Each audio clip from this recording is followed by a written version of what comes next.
Bismillahirrahmanirrahim. Assalamualaikum warahmatullahi wabarakatuh. Halo semuanya, salam sejahtera bagi kita semua.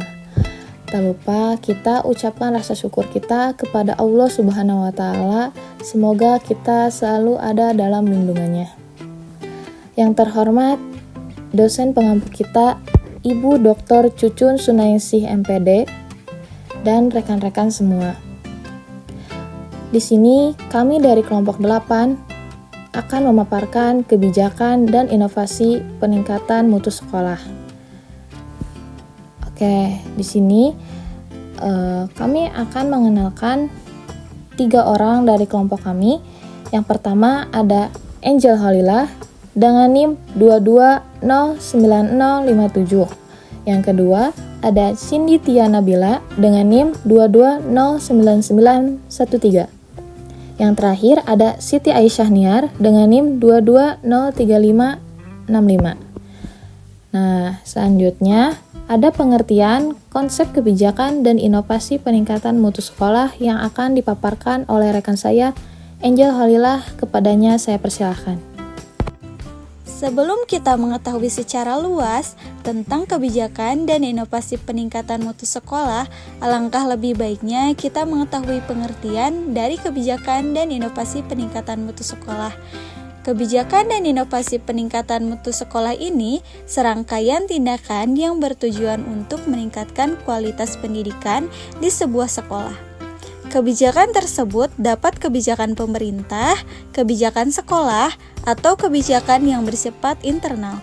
Sementara, pengertian inovasi peningkatan mutu sekolah merujuk pada pengembangan cara-cara baru untuk meningkatkan kualitas pendidikan. Selanjutnya, ada konsep kebijakan untuk meningkatkan mutu sekolah. Yang pertama, ada standar pendidikan. Standar pendidikan ini yaitu pemerintah dapat menetapkan standar pendidikan yang harus dipenuhi sekolah. Hal ini dapat membantu meningkatkan kualitas pendidikan dan menjamin bahwa semua menerima pendidikan yang sama. Yang kedua, ada penilaian mutu sekolah. Sekolah harus dapat melakukan penilaian mutu untuk mengevaluasi guru dan memberikan pendidikan yang berkualitas. Hal ini dapat membantu mengidentifikasi area yang perlu ditingkatkan dan memotivasi guru dan siswa untuk bekerja lebih keras lagi. Yang ketiga, ada peningkatan kompetensi guru, di mana guru yang kompeten dan berkualitas sangat penting untuk meningkatkan mutu sekolah. Oleh karena itu, ada kebijakan yang mendorong pengembangan kompetensi guru melalui pelatihan dan pengembangan profesional. Yang keempat, ada penggunaan teknologi, di mana penggunaan teknologi ini dapat digunakan untuk meningkatkan mutu pendidikan melalui pemanfaatan media pembelajaran yang interaktif dan efektif, serta penggunaan sistem informasi manajemen sekolah. Yang terakhir, mengenai partisipasi orang tua, di mana orang tua dapat berperan penting dalam meningkatkan mutu sekolah dengan mendukung anak-anak mereka dalam belajar dan partisipasi dalam kegiatan sekolah. Selanjutnya, ada konsep inovasi untuk meningkatkan mutu sekolah.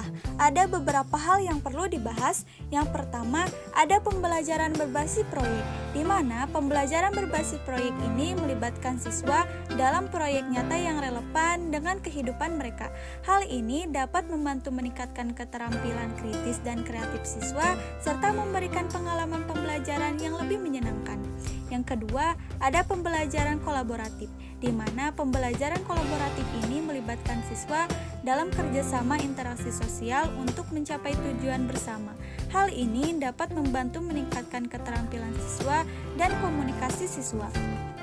Yang ketiga, ada pembelajaran berbasis kompetensi, di mana pembelajaran berbasis kompetensi ini berfokus pada pengembangan keterampilan dan pengetahuan yang spesifik dan terukur. Hal ini dapat membantu siswa memperoleh keterampilan yang dilakukan, yaitu keterampilan yang diperlukan sukses di dunia kerja. Yang keempat, ada pembelajaran berbasis game. Pembelajaran berbasis game ini melibatkan siswa dalam game interaktif yang dirancang untuk membantu mereka mempelajari materi pembelajaran yang efektif dan menyenangkan. Yang terakhir, ada pengembangan model pembelajaran hybrid, di mana pembelajaran hybrid ini memadukan pembelajaran tatap muka dan pembelajaran online untuk meningkatkan fleksibilitas efisiensi dalam proses peningkatan mutu sekolah.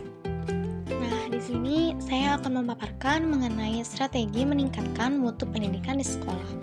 Yang pertama, itu ada teori Total Quality Management atau TQM. Teori manajemen metode terpadu atau yang lebih dikenal dengan Total Quality Management akhir-akhir ini banyak digunakan oleh dunia pendidikan dan teori ini dianggap tepat dalam meningkatkan mutu dunia pendidikan pada saat ini. TQM diartikan sebagai sebuah pendekatan dalam menjalankan usaha yang berupaya untuk memaksimalkan daya saing melalui penyempurnaan secara terus-menerus atas produk, jasa, manusia, proses, dan lingkungan organisasi. Ada beberapa karakteristik Total Quality Management yang sangat penting untuk meningkatkan dunia pendidikan, yaitu memiliki komitmen jangka panjang, kerjasama dalam tim, dan memiliki kesatuan tujuan. Pengertian Total Quality Management menurut para ahli.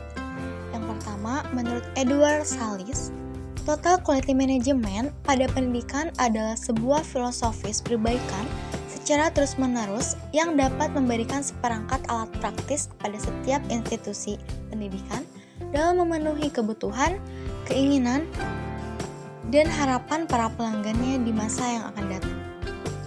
Sedangkan menurut Zamroni, mutu sekolah ditentukan oleh 3 variabel, yaitu kultur sekolah, proses belajar mengajar, dan realitas sekolah. Kultur sekolah merupakan nilai-nilai, kebiasaan, upacara, slogan, dan berbagai perilaku yang telah lama terbentuk di sekolah dan diteruskan dari satu angkatan ke angkatan berikutnya, baik secara sadar maupun tidak. Kultur ini diyakini mempengaruhi perilaku komponen sekolah, yaitu guru, kepala sekolah, staf administrasi, siswa, dan juga orang tua siswa. Kultur yang kondusif bagi peningkatan mutu akan mendorong perilaku warga sekolah ke arah yang lebih baik. Dan sebaliknya, jika kultur sekolah yang tidak kondusif akan menghambat upaya menuju peningkatan mutu sekolah. Realitas merupakan variabel kedua yang mempengaruhi mutu sekolah. Realitas adalah keadaan kondisi faktual yang ada di sekolah, baik kondisi fisik seperti gedung dan fasilitasnya, dan non-fisik seperti hubungan antar guru yang tidak harmonis dan peraturan sekolah yang kurang terlaksana. Realitas mempengaruhi mutu sekolah. Sekolah yang memiliki peraturan yang diterima dan dilaksanakan oleh warga sekolah akan memiliki dampak atas mutu yang berbeda dengan sekolah yang memiliki peraturan tetapi tidak diterima oleh warga sekolah. Kualitas kurikulum dan proses belajar mengajar merupakan variabel ketiga. Variabel ini merupakan variabel yang paling dekat dan paling menentukan mutu kelulusan. Kualitas kurikulum dan proses belajar mengajar memiliki hubungan timbal balik dengan realitas sekolah. Selain itu, juga dipengaruhi oleh faktor internal sekolah. Faktor internal ini adalah aspek kelembagaan dari sekolah, seperti struktur organisasi, bagaimana pemilihan kepala sekolah, dan juga pengangkatan guru. Selanjutnya ada teori Organizing Business for Excellency. Teori ini menjelaskan bahwa peningkatan mutu sekolah berawal dari dan dimulai dari rumusan visi sekolah. Dalam rumusan visi ini terkandung mutu sekolah yang diharapkan di masa mendatang. Visi sekolah sebagai gambaran masa depan dapat dijabarkan dalam wujud yang lebih konkret dalam bentuk misi. Misi memiliki 2 aspek, yaitu aspek abstrak dan juga konkret. Misi yang bersifat abstrak berbentuk perlunya kepemimpinan. Kepemimpinan yang hidup di sekolah akan melihatkan kultur sekolah, bagaimana bentuk dan sifat kultur sekolah sangat dipengaruhi oleh kepemimpinan. Jadi, kepemimpinan dan kultur sekolah merupakan misi abstrak dari konsep ini. Selain itu, ada juga misi yang bersifat konkret, yaitu strategi dan program yang dapat dirumuskan dalam rancangan tertulis. Strategi dan program dapat diketahui secara umum. Biasanya berkaitan dengan infrastruktur sekolah seperti keberadaan kepala sekolah, wali kelas, komite, perpustakaan, laboratorium, dan lain sebagainya. Oke, selanjutnya ada faktor-faktor utama peningkatan pendidikan sekolah. Di antaranya ada 5 faktor yang menurut Surdawan dan Nim. Yang pertama ada kepemimpinan. Karena kepemimpinan ini seperti kepala sekolah yang bertanggung jawab dalam kepemimpinan di sekolah melibatkan manajemen dan kepemimpinan di lembaga pendidikan. Yang kedua ada guru. Karena guru adalah pilar utama dalam proses pendidikan. Mereka memiliki peran krusial dalam menyampaikan materi pelajaran, membimbing siswa, dan mengembangkan keterampilan serta karakter siswa. Yang ketiga, ada siswa. Siswa ini subjek utama dalam pendidikan. Mereka adalah penerima ilmu dan pengalaman belajar. Yang keempat, ada kurikulum. Karena pada kurikulum, ada rencana pembelajaran yang mengatur materi pelajaran, metode pengajaran, dan tujuan pendidikan. Yang terakhir ada jaringan kerjasama. Jaringan kerjasama ini melibatkan kolaborasi antara berbagai pihak seperti sekolah, orang tua, masyarakat, dan lembaga lain. Selanjutnya, ada menurut Arif Rahman tahun 2009 ada 4 hal penting untuk meningkatkan mutu pembelajaran. Yang pertama, aspek peningkatan mutu. Proses pembelajaran pada satu satuan pendidikan diselenggarakan secara interaktif, inspiratif, menyenangkan, menantang, memotivasi peserta didik untuk berprestasi aktif serta memberikan ruang yang cukup bagi prakarsa, kreativitas, dan kemandirian sesuai bakat, minat, dan perkembangan fisik serta psikologis peserta didik. Yang kedua, pendidikan dan tenaga pendidik yang profesional.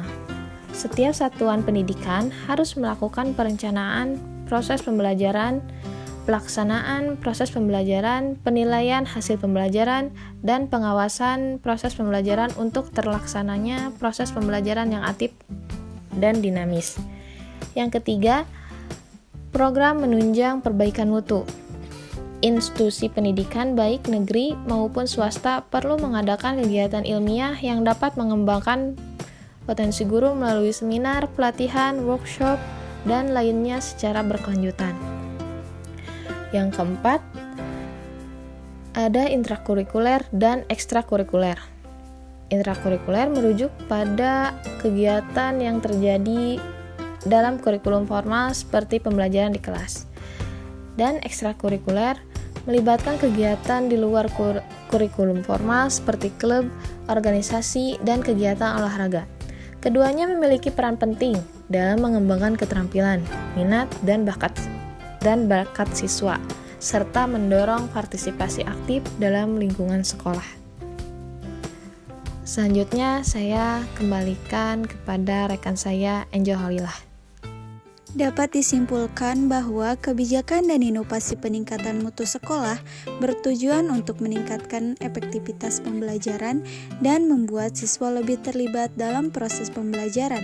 Selain itu, kebijakan dan inovasi juga dapat membantu membangun keterampilan yang dibutuhkan siswa dalam menghadapi tantangan di dunia kerja di masa depan. Oleh karena itu, implementasi kebijakan dan inovasi peningkatan mutu sekolah harus terus ditingkatkan untuk mencapai tujuan pendidikan yang lebih baik dan berkualitas. Baik, cukup sekian pemaparan dari kelompok kami. Mohon maaf apabila ada kesalahan dalam berucap, mohon dimaafkan. Jika di antara rekan-rekan semua yang ingin bertanya, mohon acungkan tangan kalian, lalu paparkan pertanyaan kalian kepada kami. Terima kasih. Wassalamualaikum warahmatullahi wabarakatuh.